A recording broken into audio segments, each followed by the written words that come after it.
Sainte Marguerite Marie, de pouvoir m'entretenir avec vous de cette grande sainte que peut-être vous connaissez, peut-être vous ne la connaissez pas bien, de pouvoir vous dire ce qu'elle a vécu il y a 350 ans, et enfin de témoigner de l'expérience spirituelle que chacun d'entre nous pouvons vivre à l'école du cœur de Jésus. Lorsque j'apporte une relique pour qu'elle soit vénérée quelque part dans le monde, alors surtout en Amérique latine, puisque j'accompagne les prêtres et séminaristes de ma communauté, la communauté de l'Emmanuel, en Amérique latine, mais aussi dans d'autres pays, comme la Côte d'Ivoire avec vous aujourd'hui, d'autres pays aussi en Europe, je suis toujours touché de voir que cette humble jeune femme, qui n'a jamais quitté sa région, qui ne s'est jamais éloignée de plus de 40 km de son lieu de naissance, après sa mort, parcourt le monde, un peu comme Sainte Thérèse de l'Enfant Jésus. Et le Seigneur, en choisissant Marguerite Marie, a vraiment fait le choix des plus petits, comme on l'a entendu dans l'Évangile. Père, Seigneur du ciel et de la terre, je te rends grâce parce que tu as choisi ce qu'il y a de petit dans le monde pour confondre ce qui est grand. Tu as caché aux sages et aux intelligents et aux grands, et tu l'as révélé aux tout petits. À un moment donné, Jésus dira à Sainte Marguerite Marie, je t'ai choisi parce que tu es un abîme d'indignité et de petitesse. Voilà pourquoi Dieu a choisi Sainte Marguerite Marie.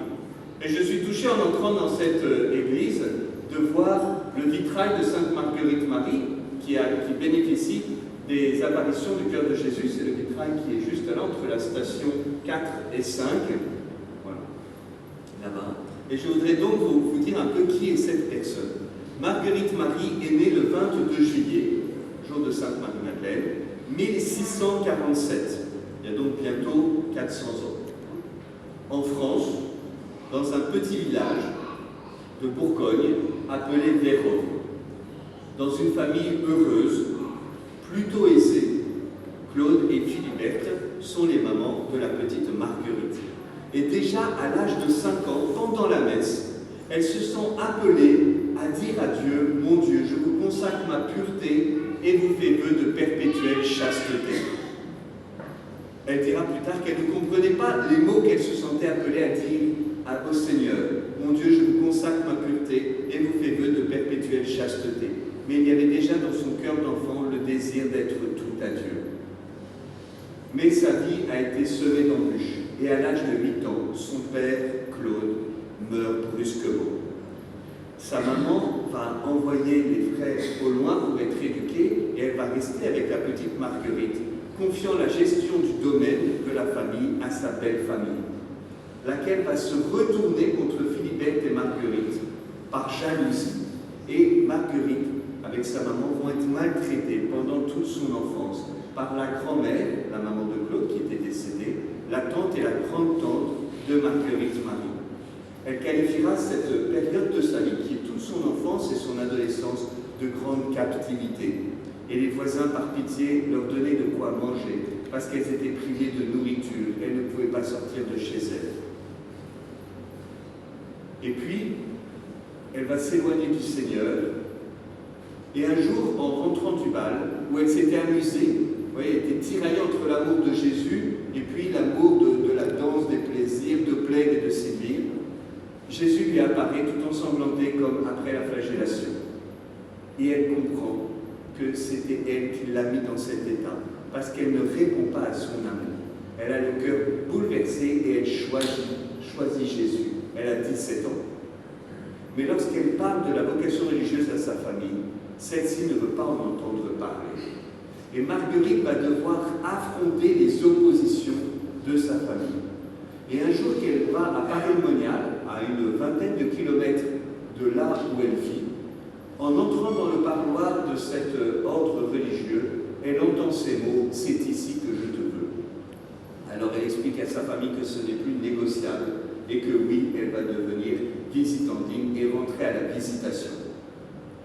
La visitation est un ordre qui a été fondé une cinquantaine d'années auparavant par saint François de Sales et sainte Jeanne de Chantal. Et c'est déjà un ordre religieux très attaché au cœur de Jésus. Lorsque Marguerite Marie devient religieuse, elle a 24 ans, ce qui est une vocation tardive, voire très tardive, à cette époque. Et en 1672, elle va faire sa profession religieuse. Les 3 années qui suivent, 1673, 1674 et 1675, elle va vivre les grandes apparitions que nous commémorons par le jubilé des 350 ans. Parce qu'en 2023, 24 et 25, eh bien cela fait 350 ans qu'il y a eu cet événement extraordinaire qui va avoir des répercussions dans le monde entier. Et la dévotion au Sacré-Cœur, qui existait déjà dans l'Église, mais va devenir populaire et se répandre dans les familles et dans les paroisses à partir des événements de Paray-le-Monial. La première apparition principale a eu lieu 2 jours après Noël, le 27 décembre 1673. Marguerite Marie prie, c'est le jour de Saint Jean, voilà, Saint Jean évangéliste. Elle prie dans la chapelle et elle raconte « Il se présenta à moi et il me fit reposer longuement sur son cœur, où il me découvrit les merveilles inexprimables de son pur amour. » Il me découvrit les merveilles inexprimables de son pur amour. Dans une autre lettre, elle dira que ce repos sur le cœur de Jésus a duré plusieurs heures. Je vais y revenir tout à l'heure. Et Jésus lui dit ces paroles. « Mon divin cœur est si passionné d'amour pour tous les hommes et pour toi en particulier. Mon divin cœur est si passionné d'amour pour tous les hommes et pour toi en particulier, que ne pouvant plus contenir en lui-même les flammes de son ardente charité, il faut qu'il les répande par ton moyen. » Tout cela, vous pourrez le retrouver dans l'encyclique du pape François, qui est la dernière encyclique de notre Saint-Père, publiée en octobre 2024, à l'occasion des 350 ans des apparitions du cœur de Jésus à Sainte Marguerite Marie. Et il raconte très longuement dans cette encyclique ces apparitions. Et il cite notamment les passages que je viens de dire. Ensuite, Jésus lui montre l'image de son cœur, blessé, surmonté de la croix, sur un trône de flammes et entouré d'épines. Cette image du Sacré-Cœur est accompagnée de ces paroles « Je brûle, j'ai soif du désir d'être aimé ». Le Seigneur ne va pas dire quelles sont ces épines qui entourent son cœur. Cela va être précisé dans les 2 autres apparitions. Mais on sent qu'il y a déjà une déclaration d'amour. Mon divin cœur est si passionné d'amour pour tous les hommes et pour toi en particulier. Et une souffrance, une plainte. Je brûle du désir d'être aimé. Et le Seigneur va lui demander d'honorer l'image de son cœur, en la portant sur elle, cette image, et en l'exposant dans les maisons. C'est l'origine de l'intronisation. Peut-être avez-vous l'habitude chez vous d'avoir l'image du cœur de Jésus. J'ai vécu plusieurs années à Salvador de Bahia, dans des favelas, et dans toutes les maisons dans lesquelles je rentrais, dans le salon, à l'entrée, il y avait toujours le cœur de Jésus et de Marie, pour répondre à cette demande que Jésus a faite à Paray-le-Monial, d'honorer l'image de son cœur en la mettant dans les maisons. C'est aussi une manière de consacrer les familles au Sacré-Cœur et de dire, mais maintenant Jésus, cette maison, elle t'appartient. Et ensuite, Jésus, lui, demande son cœur. Il me demanda mon cœur. Je le suppliais de le prendre. Ce qu'il fit. Et il le prit, le plongea dans le sien, où il était comme un petit atome dans une fournaise ardente, d'où il retira une flamme en forme de cœur qu'il me remit dans la poitrine, en me disant, voilà une petite étincelle de mon pur amour, afin qu'elle te serve de cœur. Cette expérience, elle est mystique. Il ne s'agit pas pour nous de se la représenter. Comment ça? Jésus a pris son cœur, donc elle est morte. Puis après, il lui a remis. Mais il lui a remis comment? Il a écarté les côtes. Vous voyez, on passe complètement à côté de cette expérience si on essaye de se la représenter ou même de vouloir l'imiter selon la même modalité.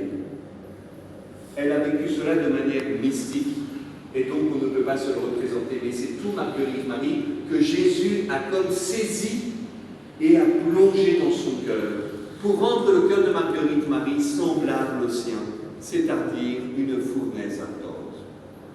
Cette apparition du 27 décembre 1673 se termine par ces mots « Je veux faire de toi la disciple bien-aimée ». Comme Saint Jean, je vous rappelle que cette apparition a eu lieu le jour de Saint Jean évangéliste, le disciple bien-aimé. La deuxième apparition a eu lieu l'année suivante. Je ne sais pas si vous avez eu la grâce de venir à Paray-le-Monial, mais si vous êtes venu, eh bien, il y a une très belle peinture dans cette chapelle qui représente cette apparition. Jésus lui apparaît en croix, mais à la place des plaies, ce sont 5 soleils. Et je compris, raconte-t-elle, que la source vive de ces flammes était la fournaise ardente du cœur. Et se rayonne et s'échappe de toutes parts des flammes de son cœur. Et Jésus lui dit que son amour est si grand, mais qu'il ne reçoit en retour qu'ingratitude et méconnaissance. C'est du vieux français qui signifie indifférence. Les ingratitudes et indifférences. Je vous avais raconté qu'il y avait des épines autour du cœur de Jésus à la première apparition. À la deuxième, ces épines commencent à être précisées. Il ne reçoit qu'ingratitude et indifférence. Ce jour-là, Jésus adresse 3 autres demandes à Marguerite Marie. Vous vous souvenez de la première? Je l'ai dit il y a 3 minutes. C'est d'honorer l'image de son cœur. Les 3 autres, c'est de communier fréquemment, voire tous les jours, à une époque où on communiait quelques fois par an, entre 4, 5, 6, peut-être 10 fois par an. Et Jésus demande de communier fréquemment. La deuxième demande, c'est d'honorer le premier vendredi du mois. Et ça, vous en avez déjà certainement entendu parler du premier vendredi du mois. Ça vient de Paganonia, de pouvoir au moins ce jour-là aller à la messe et communier en réparation pour les manques d'amour dont Jésus se plaint.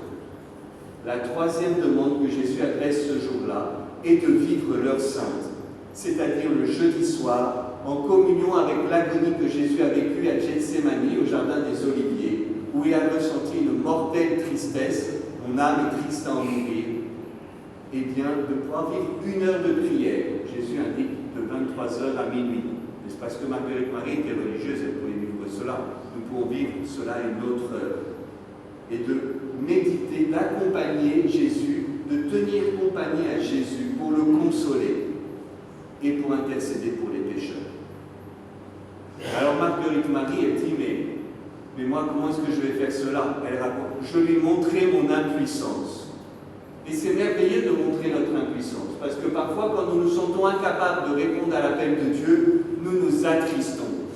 Mais Marguerite Marie, elle ne s'attriste pas, elle montre son impuissance. Alors Jésus ouvre son cœur, en sort une flamme et lui met dans la poitrine, en lui disant, voilà de quoi suppléer à ce qui te manque.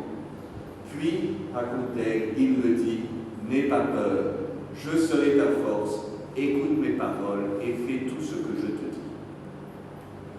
Mais c'est merveilleux, avec le cœur de Jésus, tout devient simple, parce qu'on présente notre petitesse et notre impuissance, et le Seigneur nous donne la grâce de son Esprit Saint. Et il nous dit de ne pas avoir peur, il sera avec nous, notre force, pour que nous l'écoutions et que nous fassions ce qu'il nous demande.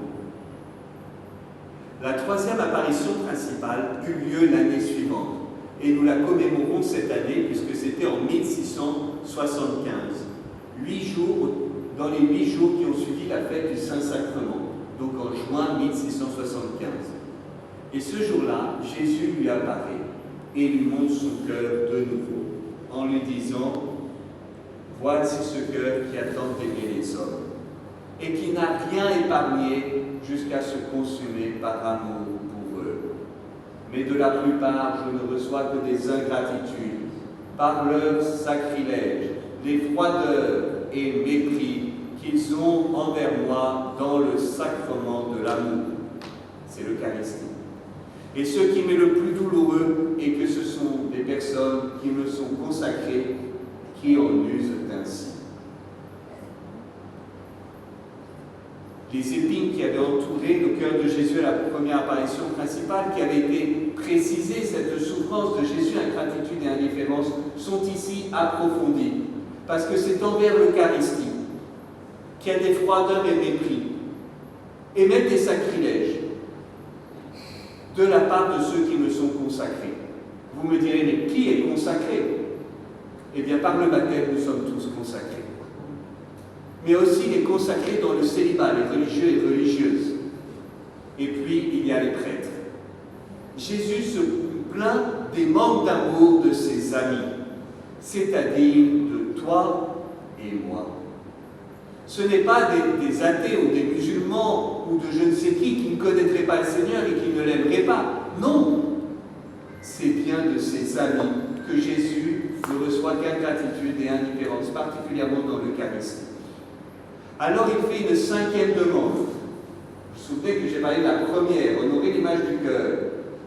Les 3 autres, qui étaient de communier fréquemment, le premier vendredi du mois, et de vivre leur saint. La 5e demande, la grande demande, qui va faire que la dévotion au Sacré-Cœur va se répandre dans toute l'Église jusqu'à Abidjan, c'est cette demande d'avoir une fête en l'honneur de son Sacré-Cœur. Cette fête n'existait pas. Alors la pauvre Marguerite Marie, elle va dire, mais comment est-ce que je peux faire pour faire instituer par le pape une fête liturgique? Moi, je suis une femme religieuse, cloîtrée, je ne peux pas sortir de mon monastère, comment je vais faire? Alors Jésus lui dit, je vais t'envoyer mon parfait ami et fidèle serviteur. Et c'est Claude la Colombière, un jésuite, un jeune jésuite, qui vient à Paray-le-Monial, qui va authentifier cet appel, qui va dire que ça vient vraiment de Dieu, pas de son imagination du démon, mais vraiment de Dieu, et qui va propager le message du cœur de Jésus. Et ensuite, le message du cœur de Jésus va être confié à l'ordre de la visitation et aussi aux jésuites. Et ce sont eux qui vont répandre le message du cœur de Jésus. Alors, je vous ai raconté rapidement ce qui s'est passé il y a 350 ans. Tout cela, vous pourrez le retrouver dans l'encyclique du pape sur l'amour humain et divin du cœur du Seigneur.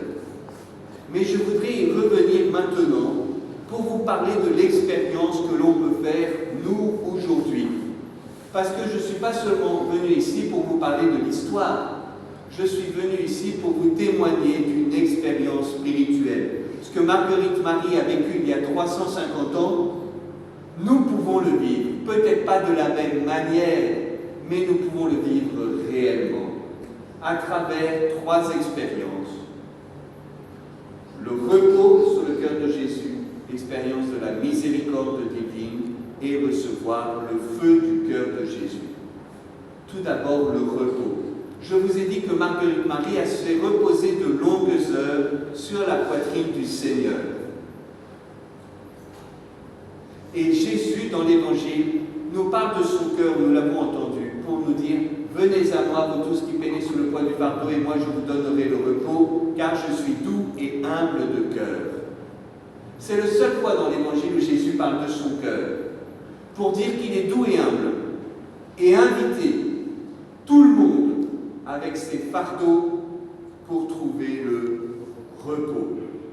Alors moi je t'invite ce soir à déposer tes fardeaux dans le cœur de Jésus. Peut-être est-ce le fardeau de la culpabilité de tes péchés. Peut-être est-ce le fardeau des blessures de la vie, des deuils ou des échecs. Peut-être le mal que l'on t'a fait et qui te blesse. Ça peut être des abus sexuels, ça peut être des humiliations, des injustices, des rejets, des abandons. Peut-être est-ce la préoccupation de demain, quels que soient tes fardeaux. Et je crois qu'ici, nous avons tous des fardeaux. Nous pouvons les déposer dans le cœur de Jésus. Venez à moi, vous tous qui peinez sur le poids du fardeau, et moi je vous donnerai le repos. Je t'invite à te mettre à l'école du cœur de Jésus, et comme Marguerite Marie, à déposer dans son cœur tout ce qui te pèse. Saint Claude la Colombière a cette très belle prière que vous pourrez retrouver, ça je crois que je l'ai déjà dit, qui est une encyclique du pape qui parle beaucoup de Paray-le-Monial.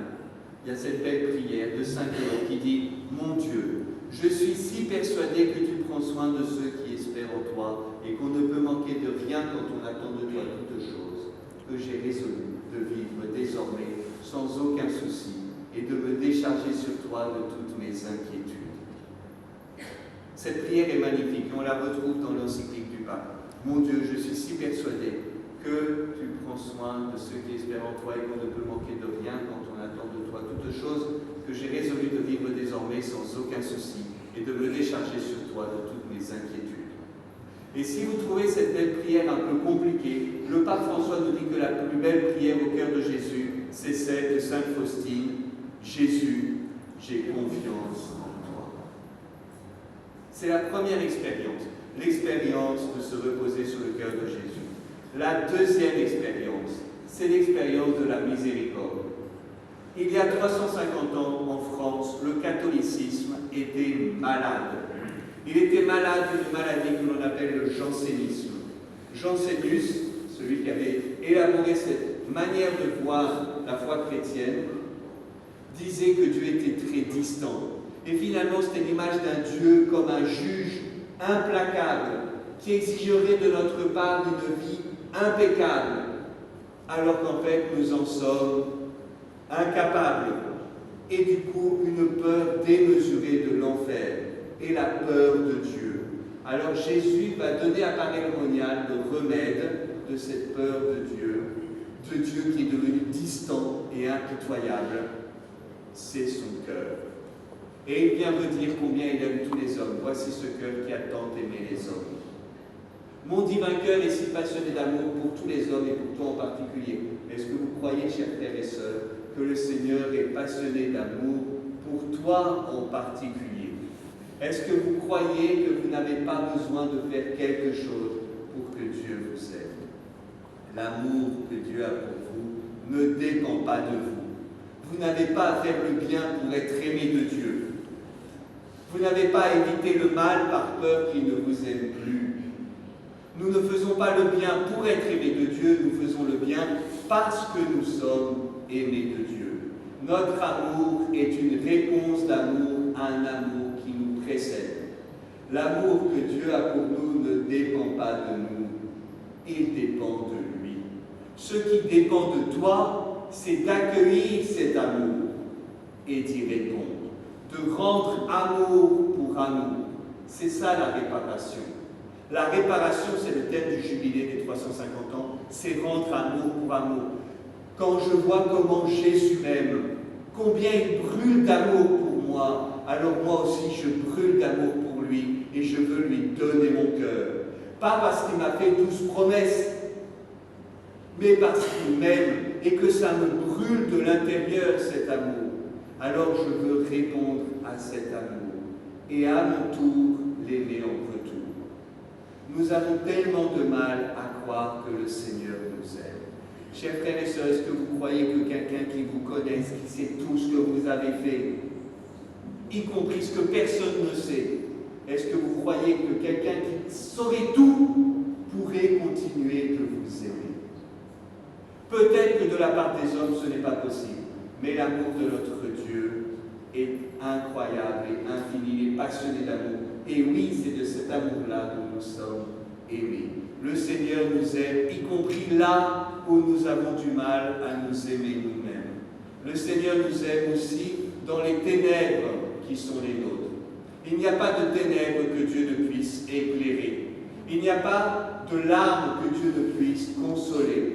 Il n'y a pas de péché que Dieu ne puisse pardonner. Il n'y a pas de blessure que Dieu ne puisse guérir.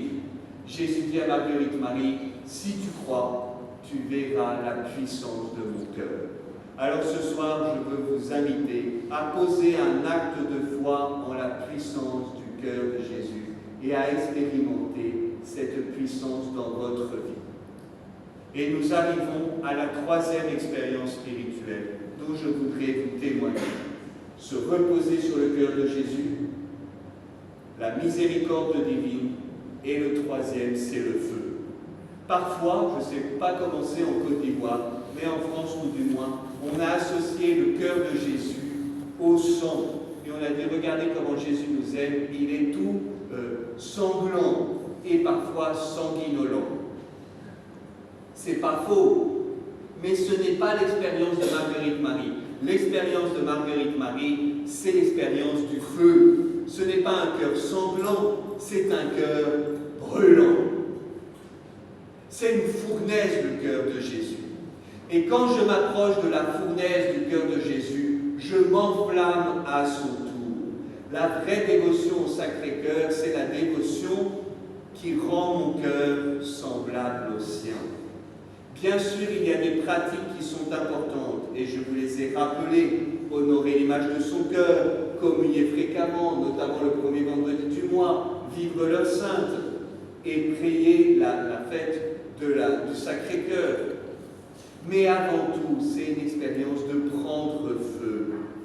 Et c'est le feu de l'amour pour Jésus. Jésus a soif de ton amour. Est-ce que tu veux l'aimer en retour? Est-ce que tu veux le consoler? Est-ce que tu veux l'aimer pour ceux qui ne l'aiment pas? Est-ce que tu veux l'adorer pour ceux qui ne l'adorent pas? C'est aussi le feu de sa compassion. Et le pape François nous parle beaucoup de la compassion du cœur de Jésus. Et il nous invite à rentrer dans la compassion du cœur de Jésus. Et je suis très touché parce qu'en venant dans cette paroisse, je vois que cette paroisse consacrée au Sacré-Cœur, je ne sais pas si c'est une paroisse en tout cas, consacrée au Sacré-Cœur, a aussi une école qui accueille les plus pauvres du quartier. Parce que notre amour pour Jésus devient immédiatement un amour pour nos frères et particulièrement les plus pauvres. Et le pape François n'a rien fait d'autre que de nous rappeler cela. Mais ce n'est pas un pape communiste, c'est un pape évangélique qui s'enracine dans l'évangile. Voyant les foules, Jésus eut le cœur touché de compassion, parce qu'elles étaient désemparées et perdues comme des brebis sans pasteur. Eh bien, nous entrons dans la compassion du cœur de Jésus. Non pas pour dénoncer, accuser, nous plaindre, mais pour être bouleversés, parce que nous vivons dans un monde qui ne reconnaît plus sa main gauche de la main droite. Et nous sommes attendus pour être des témoins de la compassion du cœur du Seigneur, nous laisser bouleverser et être témoins de l'espérance. C'est aussi la compassion de l'évangélisation. Le feu de l'évangélisation. Je terminerai par là, parce que le pape François termine aussi son encyclique par cet appel à la mission. En fait, nous ne pouvons pas garder pour nous l'amour du cœur de Jésus. Ce feu qui nous brûle doit rayonner. Et le pape François parle longuement de cela à la fin de son encyclique et il nous invite à rendre le monde amoureux. Le monde qui a perdu le cœur a besoin de retrouver le cœur et par nous, par notre témoignage, pour faire en sorte qu'il ne soit pas difficile d'aimer Jésus quand on nous entend parler de lui. Ce sont les expressions du pape François. Et nous pouvons ainsi témoigner au monde de quel amour nous sommes aimés. Le supérieur général des Jésuites, il y a quelques années, avait dit la chose suivante: le renouveau spirituel et missionnaire des Jésuites passera par la redécouverte du cœur de Jésus. Eh bien, ce qui est vrai des Jésuites est vrai de chacun d'entre nous et de nos communautés et de ce pays. Le renouveau spirituel et missionnaire de notre vie, de notre paroisse, passera par la redécouverte du Sacré-Cœur. Et c'est toute l'importance de ce que nous vivons ce soir, avec cette belle intuition de Monseigneur Charbel, qui dit: mais si ce lieu est consacré au Sacré-Cœur, c'est pas par hasard. Et nous redéploierons un dynamisme nouveau en revenant au Sacré-Cœur. Et c'est pour cela que je vous en ai parlé un peu longuement, et c'est aussi pour ça que je le dis maintenant. Mais en allant bientôt, après la messe vénérée, la relique de Sainte Marguerite Marie, que vous puissiez entrer dans son expérience spirituelle, qui n'est pas simplement une belle histoire du passé, mais qui est une expérience présente, de se reposer sur son cœur et de décharger les fardeaux, d'expérimenter de manière nouvelle la miséricorde divine, afin de brûler du cœur de Jésus dont le monde a tant besoin. Alors Jésus, toi qui es doux et humble de cœur, me voici avec les frères et sœurs, et je veux brûler du feu de ton cœur, comme Marguerite Marie, à sa suite dans cette Eucharistie. Enlume en moi le feu qui ne s'éteindra jamais. Amen.